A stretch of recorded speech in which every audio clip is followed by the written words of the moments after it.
I had the creepiest ever horror encounter during Christmas. Back then when this happened, I think I must have been somewhat around 6 or 7 years old.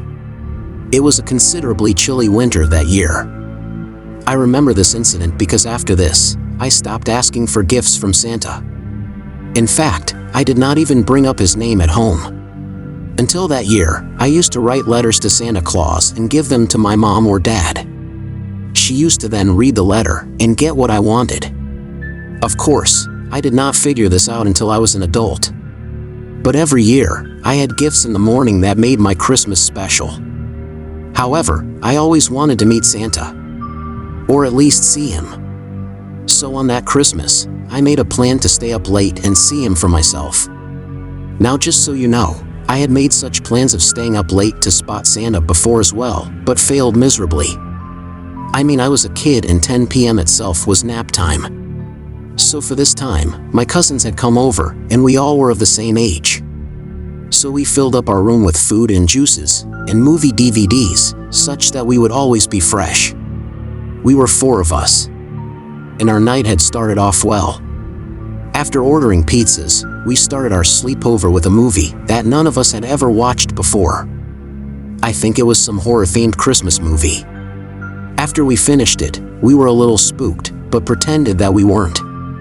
I knew we all were because we lined up to head to the washroom. Now the structure of the house is a little confusing to explain, but I'll give you the important details. We were all having a party in my room, which was on the 2nd floor. My mom and dad's room was on the 1st floor and it was just under my room. From my room's door, it was a straight walk to the washroom, but on the way, there was a flight of stairs going down that overlooked the hall. And we could see the Christmas tree that was decorated and the television adjacent to it. We took lined up like scaredy cats and took turns to go in. This being my house, I was the last one to enter and do my business. Now the only problem was that they decided to prank me. It wasn't a big prank as such, just a juvenile one where they wouldn't wait for me to return and instead rush to the room. So I would have to walk past the hallway alone. Now I realized that this was a prank and I was alone in the dark hallway. So I dashed toward my room. And as I rushed past the stairs and the railing with all my might, I thought I saw someone or something within my peripheral vision. I did not care to stop and instead panicked more. Luckily, they hadn't locked the door. They stood there, giggling, as they let me in. I told them that I thought I saw someone in the hall. At first, they didn't believe me. But later they sensed that I wasn't joking and took me seriously. And just so you know, we were of the same age group. One of us suggested that it might be Santa. Until that point, we had made a decision to lock the door and never open it until morning. But as soon as the possibility of the person being Santa arose, we were all reconsidering our previous decision. Our eldest cousin, who was about 8 months elder than us, suggested that we should sneakily go there and check out. Also, we would be seeing from a floor above, so we would be hardly visible from ground level. We slowly tiptoed in the hallway and reached the edge of the wall from where we could see the floor below. At first, I did not see anyone, and neither did anyone else. So they doubted me. But just as I was about to say something, the youngest of all pointed his hand toward the tree. We looked in disbelief. The tree was shaking. Although it did not make any noise, it was vibrating like hell. And after about some 30-odd seconds, it stopped. And we saw a red outlined silhouette walk across the hall. It was limping, and it had a bag. We were amused by the sight of seeing Santa. But something was off. He did not give off the vibe. It just felt too negative to be looking at it, as if it was something demonic. He reached for a branch and tore it off, and started eating it. We could hear the crunching sound of reverb across the hall. And then he turned to face in our direction. As the decoration's light reflected on his face, we saw the most disfigured and sinister face. We gasped in chorus upon this sight. And he looked up and shouted at the top of his voice, "There's a reason why kids are supposed to be asleep at night." And just as we saw him take a step in our direction, we all gunned for my room. We locked it and started reciting the Bible. We were so paranoid as we heard his footsteps on the staircase. But after a point, the noise stopped. One of my cousins who was reciting the Bible did not stop reading it until it was multiple minutes past this incident. We all kinda didn't sleep all night. One of us always stayed awake and ensured that there was no sound coming from outside. His eyes were evil, and he was clearly coming for us, and maybe wanted to cram us up in his sack. The next morning, we all woke up and told the incident to my parents, but they didn't believe us. My dad was a shallow sleeper, and he claimed that he would have been easily woken up by the noise. There were 4 gifts for us near the tree. Each one of us had kinda moved on from the previous night's encounter and had gotten in the holiday mood. We opened our gifts and started playing with them. My eyes landed on the broken tree branch, and there was a letter stuck between the twigs. It read, "I'll come again next year." I did not show it to my cousins or my parents. I was glad that he was gone for good, at least for a year. After that incident, I never brought up the topic of Santa Claus, or even bothered to ask for gifts. I sleep at 11 p.m. on Christmas Eve. So, kids, it's best to sleep on Christmas Eve and not wait for Santa. Now let's hop onto story number 2, but before I begin reading, make sure that you have subscribed to Mr. Scare for regular horror podcasts.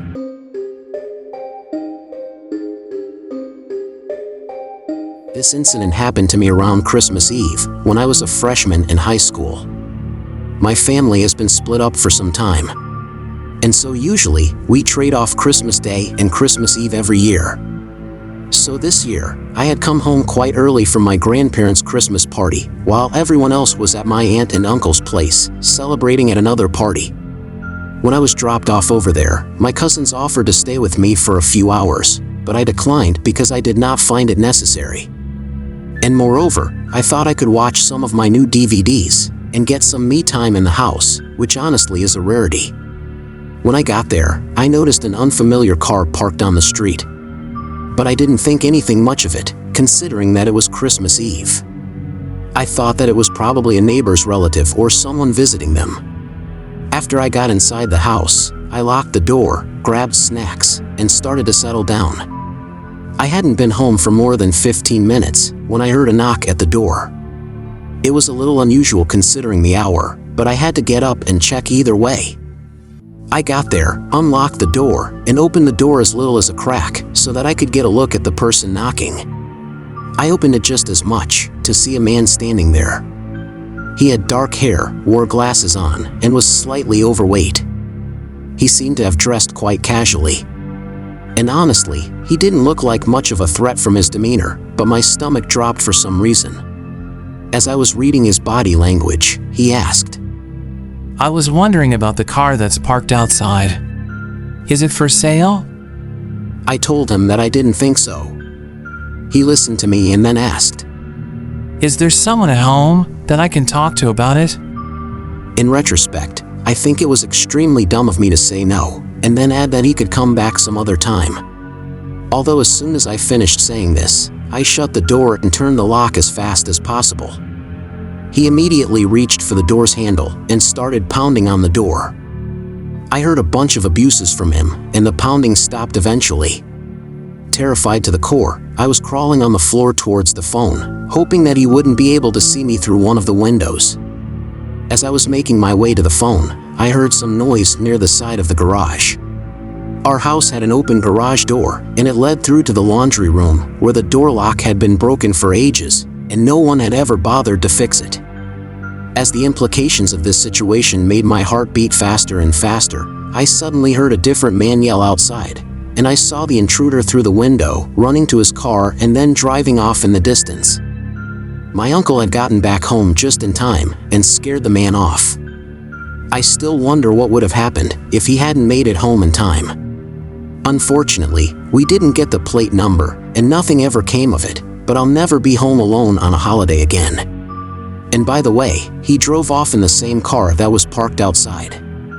Basically, his trick was cunning. He would stop his car and park outside houses. Then he would be seated inside the car like a predator who would keep an eye out for potential prey. And then when he would notice a vulnerable individual, like he saw me get home alone, he then would get out of the car and knock on the door.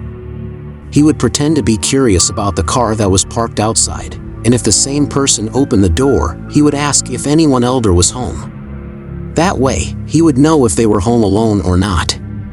It was a cunning trick that he had put in place, and I had almost fallen trap to it. So be wary, my friends, always be vigilant.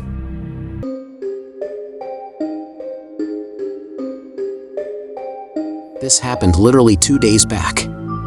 We were at my great-grandparents' home to celebrate Christmas. It was more of a get-together or a family reunion, where almost 12 of us family members met maybe after like 3 years.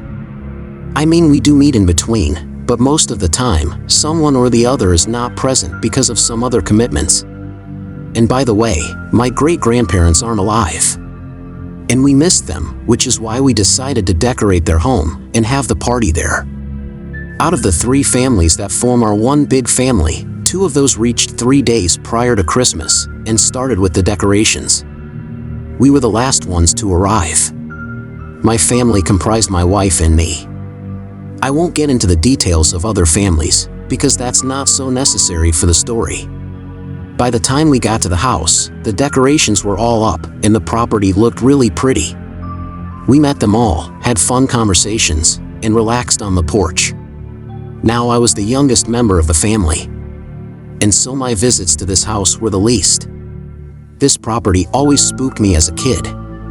It was somewhere in the middle of nowhere, and there was endless farmland spread in all directions.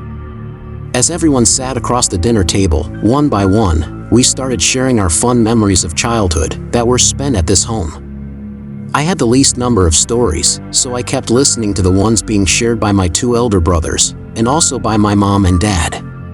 As I listened to one story, one piece of memory that was hidden in some deep part of my brain got fired up. Without wasting a moment, I directly asked my eldest brother about the time when he encountered a spirit somewhere on the farm. I was probably too young when this happened, so I had just heard about this while growing up. But then too, it wasn't in much detail. I was just told that he encountered some ghost or spirit or something like that. As I asked him, his expression changed and became a little serious. So I knew that it wasn't something that he had made up back then. Before he could narrate the story, my mom stated that my great-grandfather was into occult or black magic during his early days. This was kind of a shocker to all of us, as our reactions could tell. And my elder brother chimed that this could explain all the creepy incidents that kept happening to him whenever he was around the house. He mentioned that he even encountered some animal skulls in the far-off section of the property. And this also explained why we were never allowed outside the house after 10 p.m. So then we shared some more stories and joked about them. All in all, we were having some good old family time. Later we got back to our rooms, and we called it a night. My wife was sensitive about these otherworldly phenomena, and could kinda sense it. Not that she could do anything about it, other than simply being aware of it. I fell asleep, but my wife couldn't sleep much. Maybe after getting to know about the occult thingy, she had her guard turned on. The next day my wife kept telling me that something was off. I assured her that it would be fine, and asked her to try and divert her mind. It was Christmas Day, and we had a nice breakfast, exchanged gifts, and had nice wine too. And suddenly my eldest brother started acting weird. It started with him getting tipsy after drinks, but then it transformed into a full-blown panic attack. At first, we stayed calm and waited for him to get back to his senses, but his eyes just seemed weird. And while my other brother tried to calm him down, he suddenly stopped and started speaking some out-of-the-world crap. His voice became deep, and he said some gibberish, which sounded more like a threat. I turned to look at my wife, who was holding on tightly to the table. And she left a deep breath, and at that exact moment, he too stopped with his antics. He said he did not remember anything from the last few minutes, apart from feeling powerless, until his great-grandfather helped him feel better. It was chilling to hear it come from him. We all weren't sure what to do next. It was still creepy, but we were assured that our great-grandfather was still watching and keeping an eye out for us. On our way back home, my wife told me that she sensed 2 entities there during that episode. I'm guessing the second one was our great-grandfather saving my brother from being possessed.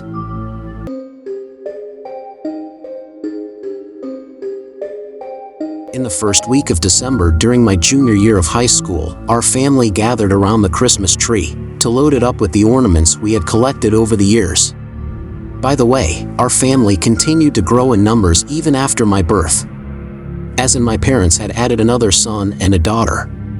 My parents had bought each of us an ornament each year, so after adding those to the stockpile that they had owned before we were born, we always had one hell of a time fitting all of the ornaments onto the tree. And this year too was no different.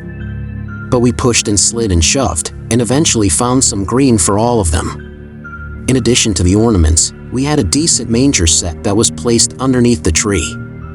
It had the whole damn birthday party, and of course, contained a wooden crib in which the figurine of baby Jesus lay.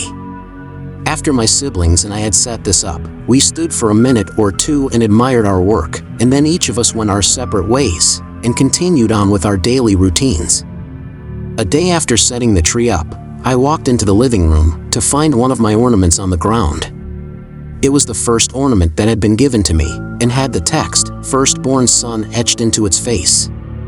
The bright bronze had become cloudy over the years, but the ornament was of sentimental value to our family, so we always managed to give it a prominent place on the tree. I found the spot I thought it had fallen from and hung it again before walking through the room. I passed through the room the next day, only to find the ornament again fallen on the ground. So I picked it up and I hung it up again.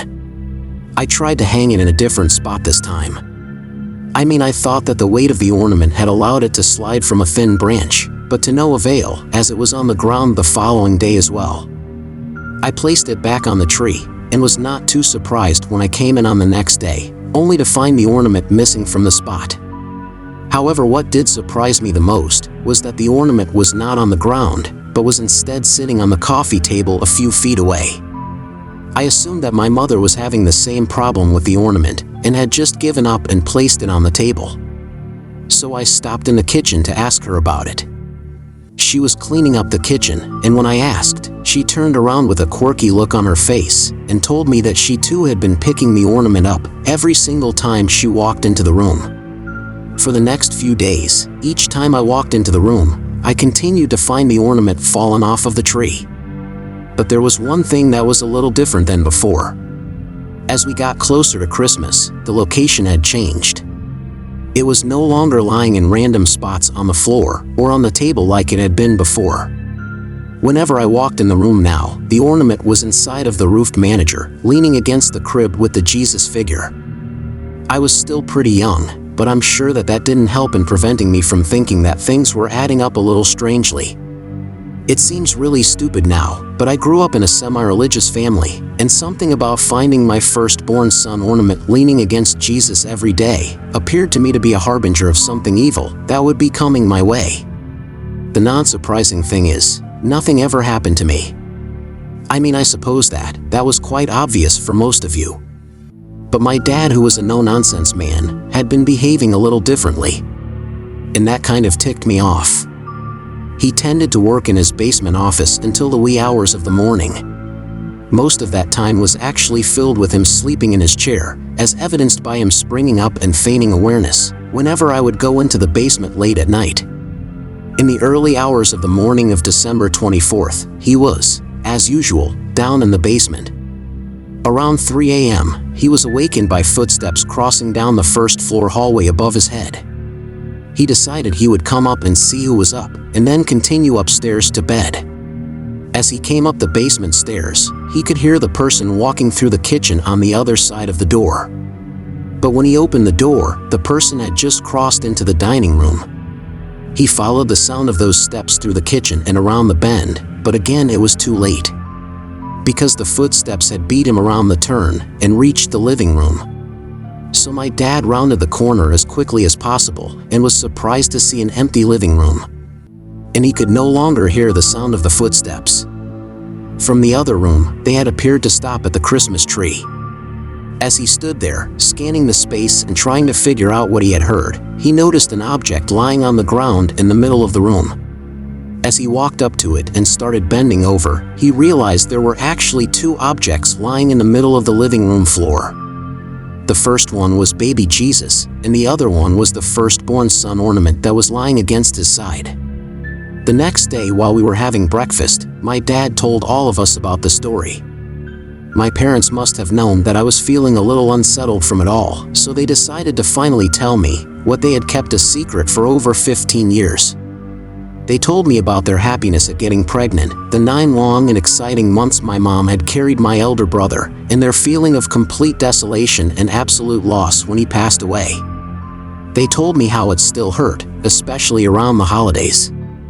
At first, I assumed this was because everyone becomes sentimental around the holidays. Then they told me the real reason behind their agony. Almost about 4 years before I was born, my parents had their very first child. He lived for a mere 7 to 10 minutes before his breathing stopped and he passed away on the spot. I have never asked my parents as to what caused him to stop breathing. I mean, it must be too traumatizing for my mother and my father to be parents to the deceased kid. So I did not bring it up ever. But my parents then told me that my brother had been born and died on December 24th at 3 a.m. Last night had been the 20th anniversary of his death. And they told us that they believed that he was visiting his family on his birthday. As the story was unveiled, chills ran down my spine. All this while, it was nothing evil, but just my elder brother marking his presence. Because the ornament originally belonged to him. He was the firstborn child. Naturally, my parents had no reason to tell me about my older brother when I was younger, and even as we all got older, the story was never told to me, presumably because it was too painful to recall. If the events that followed had never occurred, I might have never found out about him at all.